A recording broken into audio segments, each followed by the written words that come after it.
23 से 27 तक हमारे हरियाणा कला परिषद के प्रांगण में सांग उत्सव हो रहा है। और राय धनपत सिंह जी हमारे रोहतक के निनाणा गांव से थे, जहां से माननीय मनोहर लाल जी भी हमारे पूर्व मुख्यमंत्री और हाल के केंद्रीय मंत्री हैं।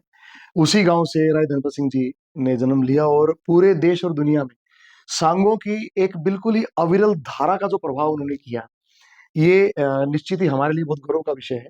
और इसीलिए राय धनपत सिंह जी के नाम पे अवार्ड भी घोषित किया गया है, दिया भी जा चुका है, अब की बार भी दे रहे हैं। तो उनके नाम से श्रेष्ठ सांगी को हर वर्ष एक अवार्ड जो है दिया जाता है। सो अभी जो सांग चल रहे हैं वो उन्हीं की प्रणाली के हैं। तो जितने भी सांगी यहाँ पे आ रहे हैं, बहुत ही उत्कृष्ट सांगी हैं, बहुत ही कमाल के सांगी हैं। और हमारा सूचना एवं जनसंपर्क विभाग इस कार्यक्रम का मुख्य आयोजक है, जिसमें हम सब मिलके art and culture department, Haryana कला परिषद, हम सब कलाकार इनका सहयोग कर रहे हैं। तो मैं बहुत बहुत धन्यवाद देता हूँ माननीय मुख्यमंत्री नायब सिंह जी सैनी को, जो कि सांग के प्रति और हरियाणा में जो लोक कला है उसके संवर्धन के प्रति बहुत गंभीर हैं। और उन्हीं के आदेश से, उन्हीं के मार्गदर्शन से ये सारा सांग का कार्यक्रम, रागनियों का कार्यक्रम पिछले कई वर्षों से चल रहा है। हरियाणा कला परिषद 3,000 से ज्यादा सांग उत्सव और रागनी उत्सव अभी तक आयोजित करा चुकी है। पिछले 10 साल में इतने ज्यादा सांग और रागनी उत्सव पिछले 50 साल में भी नहीं हुए जितने पिछले 10 साल में हो गए। ये एक रिकॉर्ड है अपने आप में। अगर आप लिम्का बुक वर्ल्ड रिकॉर्ड में भेजोगे तो शायद रिकॉर्ड में कहा जाए। सो मैं बहुत धन्यवाद करता हूँ माननीय मुख्यमंत्री नायब सिंह जी सैनी का।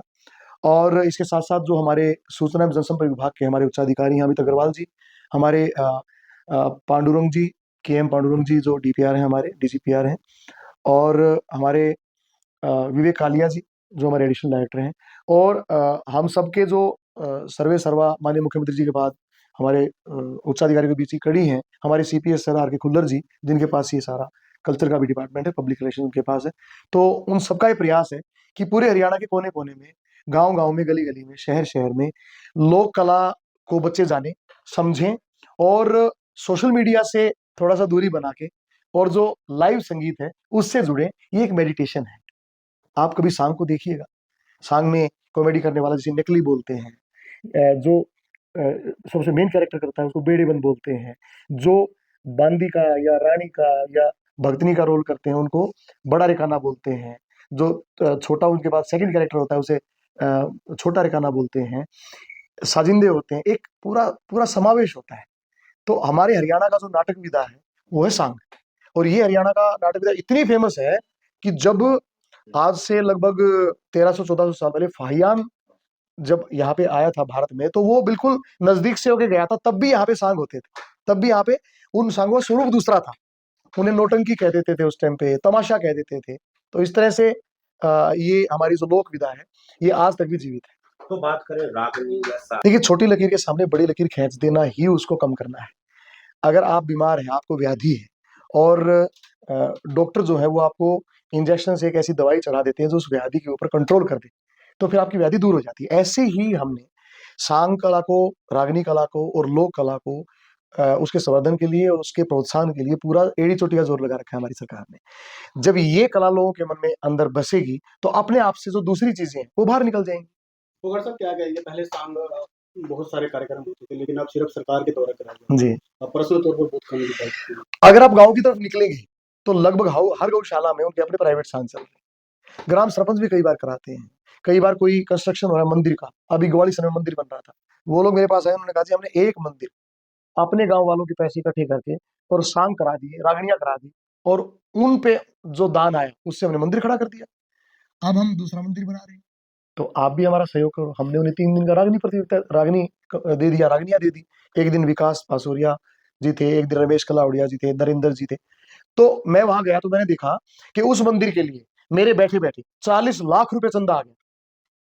40 लाख रुपए तो हम नहीं दे सकते। हम तो सिर्फ एक कलाकार को भेज सकते हैं, उसको क्या देंगे हम? 10,000, 15,000, 20,000।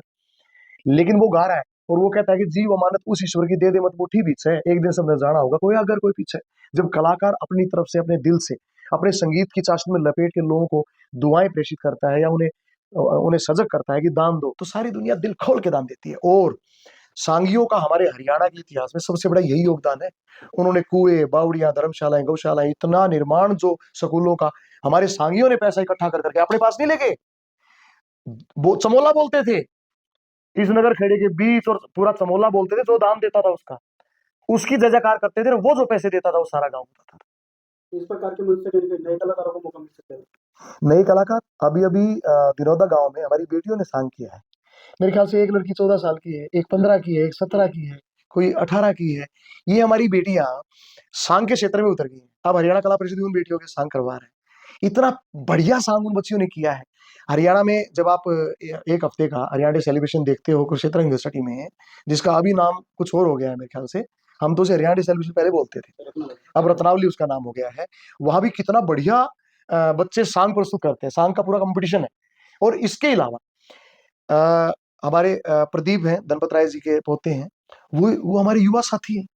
वो इतना बढ़िया सॉन्ग करते हैं, उनकी उम्र है ही क्या अभी? तो युवा साथी भी बहुत आ रहे हैं। एक वो धर्मेंद्र है, मोनू सांगी, एक हमारा दीपक चिड़िया है। मतलब इतने लोग सांग अभी नए-नए नौजवान इस सांग के क्षेत्र में आ रहे हैं, जब से हरियाणा कला परिषद और हरियाणा सरकार के प्रयास शुरू हुए हैं। पिछले 10 साल में 20 से ज़्यादा युवाओं ने सांग के बेड़े बांध लिए। कहीं न कहीं ये पुरातन जो हमारी संस्कृति है ऐसा मेरे गुरु गुरदास मान साहब वो कहते हैं पुराना गुड़, पुराने दोस्त, पुराने मित्र, पुराना प्यार, पुरानी किताबें, पुरानी फ़िल्में, पुराना संगीत, इनको आदमी भूल नहीं सकता। देखिए साहब, जो पुराना है ना, उसमें हमारे देवी-देवता, उसमें हमारे पितर, उसमें हमारे दादा-दादी जो चले गए, हमारे परिजन वहाँ से लेके और हमारे बचपन में खेले हुए वो खिलौने और खाई वो टॉफ़ियाँ भी। तो मुझे लगता है कि पुराना हमारे अंदर ही है। कहीं न कहीं नया जो है उसके ऊपर चढ़ बैठा है। उस धूल को हटाने की ज़रूरत है, पुराना नीचे से ऊपर आए।